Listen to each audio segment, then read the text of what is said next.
Belakangan ini ada anime yang cukup kontroversial. Alasan anime ini kontroversial bukan karena kejahatan perang atau menggulingkan pemerintahan. Tapi anime ini dianggap kontroversial karena karakter ceweknya udah nggak perawan. Dan dia pernah pacaran dengan banyak cowok. Jadi menurutku anime ini sebenarnya cukup lucu tapi agak ironis. Bagaimana kelanjutannya? Ayo Baraya, siapkan minuman dan makanan kalian. Ayo kita simak videonya sampai habis.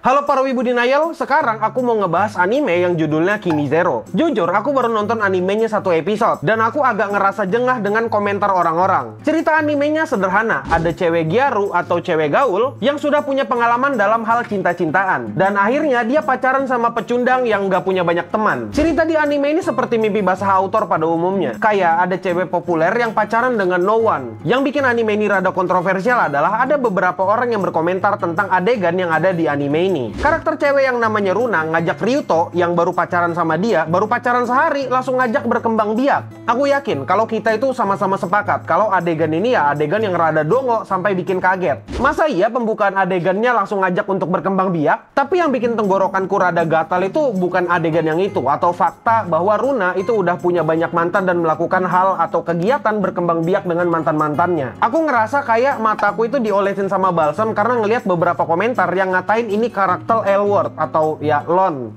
Maksudku kayak gini loh, orang-orang ini nonton animenya sampai habis nggak sih? Atau mereka paham nggak dengan apa yang ada di cerita di anime itu? Aku tahu, orang-orang zaman sekarang itu kecanduan sama video pendek kayak Reels, TikTok, atau Short. Sampai-sampai tingkat perhatiannya itu menurun setingkat sama ikan. Jadi kecerdasannya emang nggak lebih tinggi dari ikan aja. Meskipun aku tahu hal itu, tapi aku nggak nyangka kalau pemahaman orang dengan cerita dan percakapan, kemampuannya untuk menyerap sesuatu itu serendah itu. Aku nggak sampai ke sana gitu ekspektasinya. Kukira itu cuma akal-akalan barat yang bikin penelitian. Ternyata enggak juga. Menurutku kalau dilihat-lihat karakter Runa ini emang punya masalah. Pada dasarnya dia itu mau pacar atau punya pendamping yang baik untuk dia. Dan kebetulan aja dia itu sering salah pilih orang. Dan menurut pandanganku sendiri, dia itu sering dibodohin sama mantan-mantannya. Jadi dia sering melakukan hal itu. Dan itulah kenapa ketika Ryuto melakukan hal sederhana, hal yang terlihat baik tapi sederhana di mata kita, Runa itu matanya langsung berbinar-binar dan dia kelihatan kayak seneng banget diperlakukan seperti itu. Dia nggak pernah menyangka kalau ada cowok sebaik itu yang mau pacaran sama dia. Selama ini Runa itu berpikir kalau pacaran itu adalah hal yang serius. Jadi dia nggak ragu buat gitu-gituan biar pacar atau mantan-mantannya senang. Sampai akhirnya di sekolah itu rumor tentang Runa ganti-ganti pacar itu udah nyebar kemana-mana. Dan katanya juga Runa itu mau melakukan itu dengan siapa aja selama itu pacarnya dia. Iya, kalau kau nonton animenya dan memperhatikan animenya dengan seksama tanpa dipengaruhi obat-obatan atau rasa sange berlebihan, aku yakin kalau kau itu bakal tahu kalau selama ini mantannya Runa itu cuma mau badannya dia doang. Dia itu cuma mau pride kalau dia bisa mendapatkan cewek paling populer di sekolahan atau cewek paling cantik yang ada di sekolahan. Sekarang kelihatan kan apa masalahnya dan kenapa aku cukup jengah dengan komentar atau orang-orang yang ngatain karakter ini lon gitu. Dan sekarang tuh aku mulai berpikir orang itu gampang banget ya buat ngecap orang lain gitu. Mereka gampang banget untuk ngecap atau melabeli orang sesuai apa yang dia lihat dengan sekilas. Kayak misalnya dikatain sombong cuma dari cara bicara atau cara berpenampilannya. Atau misalnya ada orang yang percaya rumor tanpa ngecek kebenarannya. Dan ada banyak contoh lainnya lah. Aku sih berharap kalau hal yang kayak gini itu cuma ada di anime doang. Dan orang-orang itu cuma ngejudge apa yang ada di karakter anime doang. Dan aku berharap juga ini cuma bercanda. Ya setidaknya aku yakin lah ya nggak mungkin hal yang kayak gini bisa kejadian di dunia nyata. Masa iya ada yang kayak gini di dunia nyata? Nggak mungkin dong ada di dunia nyata. Masa ada sih orang percaya sama fitnah, percaya sama rumor, atau percaya sama kata-kataan orang lain tanpa neliti sendiri?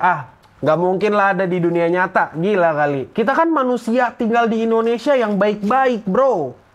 Woo! Meskipun ini cuma bercanda, setidaknya dengan aku menyampaikan ini, aku itu berharap supaya orang-orang itu bisa memanusiakan manusia. Apa sih yang aku maksud dengan memanusiakan manusia? Ya, maksudnya ya kalau ada orang yang seperti itu di dunia nyata, aku harap ya udah gitu, itu urusannya dia. Dan seharusnya kita nggak perlu ngejudge dia juga, karena itu bukan urusan kita. Ya ada juga lah kalau misalnya orang sudah berubah, namanya juga masa lalu, ya udah gitu, masa lalu bisa ditinggalkan dan kita harus belajar ke masa depan lagi. Intinya Intinya jangan mendiskriminasi yang seperti itulah. Lakukan mereka seperti manusia pada umumnya. Ya itulah maksud dari memanusiakan manusia. Anime ini sebenarnya mengingatkan aku sama satu anime yang namanya atau judulnya itu Higehiro. Karakternya kalau nggak salah namanya Sayu. Ya kejadiannya mirip-mirip lah, dan seharusnya kita bisa belajar dari sini, bukan ikut-ikutan jadi dongo. Ya tapi kalau bercanda ya itu urusanmu lah. Cuma bercandaannya nggak lucu-lucu amat, jadi menurutku ya nggak worth it. Dan aku mau ngasih tahu ke kau kalau sebenarnya aku nggak mewajarkan apa yang dilakukan oleh Runa. Aku ya nggak nganggap itu adalah sesuatu yang wajar dan harus dilakukan oleh semua orang. Enggak, aku nggak berpikiran seperti itu yang pasti. Tapi menurutku agak jahat aja ketika kita ngejudge orang lain hanya berdasarkan rumor dan apa yang dia lakukan di masa lalu. Ya setidaknya ya kembali ke tadi, belajar untuk memanusiakan manusia. Ya udahlah ya, mungkin itu aja dulu. Aku admin Yami, host Cleansound Studio yang paling kalian sayangi dan cintai. Stay clean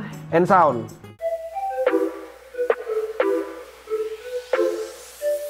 Tapi aku masih nggak paham gitu, kayak agak aku mau kasihan gitu. Ini orang sebenarnya kasihan. Dia itu nggak tahu masa lalunya gimana. Aku nggak baca light novelnya, aku juga nggak tahu ada manganya atau nggak. Tapi kalau firasatku ya, dia ini datang dari keluarga yang broken home gitu. Misalnya orang tuanya itu nikah dari SMA gitu kan, atau nikah pas baru lulus kuliah, terus akhirnya mereka cerai gitu. Dan si Runa ini pengen ngikutin jejak orang tuanya yang pengen menemukan cinta sejatinya ketika dia mungkin masih SMP, SMA atau kuliah gitu. Dan akhirnya ya dia melakukan hal kayak gini. Cuma aku nggak tahu ya, karena aku nggak nonton banget atau nggak ngikutin manganya atau like novelnya.